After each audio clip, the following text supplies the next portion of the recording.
Welcome back to Oregon Bass Fishing. I've got about an hour to fish today, so I jumped in the truck with the kayak, headed down to Freeway Lakes in Albany, Oregon, and I'm going to see if I can figure them out in a short amount of time.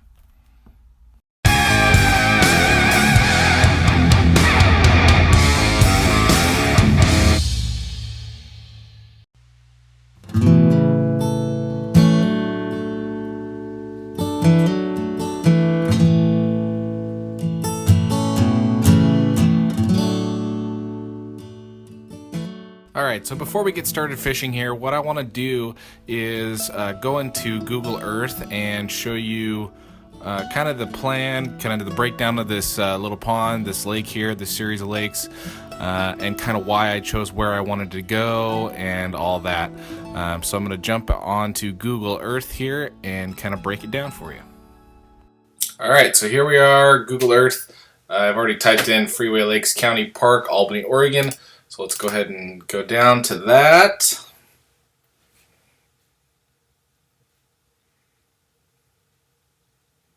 Okay, so here we are, Freeway Lakes Park, Albany, Oregon. Okay, so the launch is over here on the east side of these three lakes. The inlet is on this east side, and then obviously water flows through the first pond to the second pond to the third pond, and then the outlet is on this northwest side over here in this corner. So today I chose to focus my efforts on the furthest east pond, this pond right here. And the reason I chose that is because I only had an hour. You know, this place is 5 minutes from my house, so I could easily drive over real quick to the boat ramp, get launched real fast, and start fishing right away. The inlet comes in right here into this little bay. What I know from fishing this in the summertime is that there's a pretty heavy weed line along this whole east bank right here. The water was up considerably, so all of this, there's a bunch of brush and trees and all kinds of stuff laying on the side here that was flooded when I came out here. And I kind of thought that was going to be the case, so I was planning on throwing, stuff around either this weed line or this set of wood over here. Also, we've got a major point in this lake right here, right next to where the inlet is. So, I figured this is probably a good spot to find a bass. There's going to be something in this area. I just don't know what kind of quality or quantity. So my plan was to go out, throw a crankbait, a square bill, see if that works, see if I could catch them on a reaction style bait. Obviously, it's a lot faster and easier to do. So I wanted to cover some water first, see if I could find them on a fast moving bait, and then slow down. So it's kind of how I do it every time I go out. I use a search bait to find them.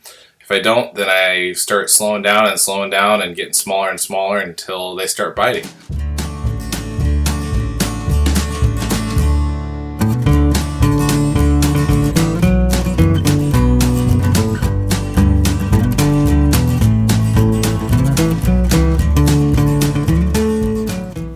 So I did start with that square bill. I covered the area pretty well and kind of went along the grass lines and the inlet and the point. But the water was pretty muddy, pretty cold, and I was losing confidence in that, that style of bait quickly in that condition. So I switched to a jig and started working all the laydowns and flooded timber on the shoreline.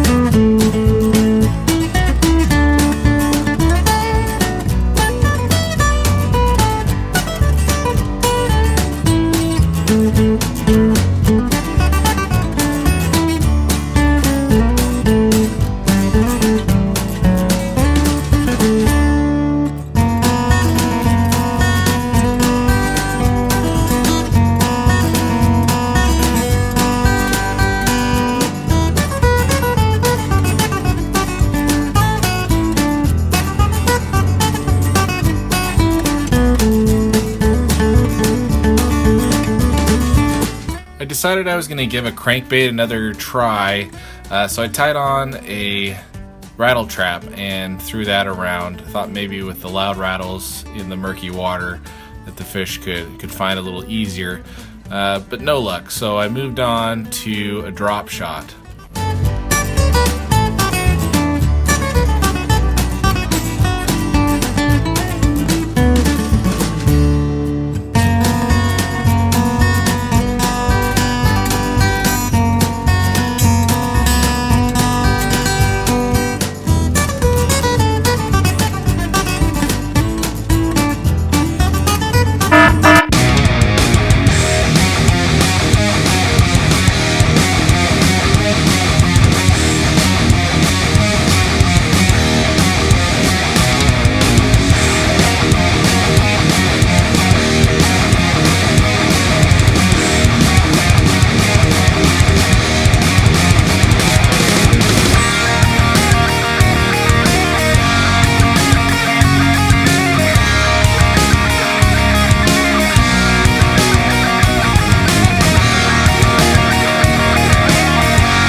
So the drop shot worm I was using was the KVD Dream Shot. I started off in the 4-inch size in the dirt color, and then I switched to one of their open pore technology colors called bluegill, and it's got kind of a brown back with a black line through the side and then a chartreuse bottom, which I thought would be a good color to show up in this murky water. So I had that on a size number 2 finesse wide gap hook with a drop shot weight at about 10 inches below that, and you can do that by tying a polymer knot. This guy absolutely slammed this worm. Must have hit him right on the head, but he was a real small little guy. Had some feistiness to him. So that's it. Yeah, I caught 2 little tiny ones, but hey, I figured out what they were doing. Broke down that section of water like I planned on doing, and it just goes to show, you know, if you kind of plan your trip instead of just going out there and hucking a bait all the way around the bank, that you can do a lot better. You know, I could have thrown that crankbait all day or that entire hour and not caught any fish. So, you know, always be open to changing baits, and, you know, kind of have a plan set up in your mind for how you're going to go out there and catch them. So thanks for watching today. I hope you learned something, and look forward to seeing you next time.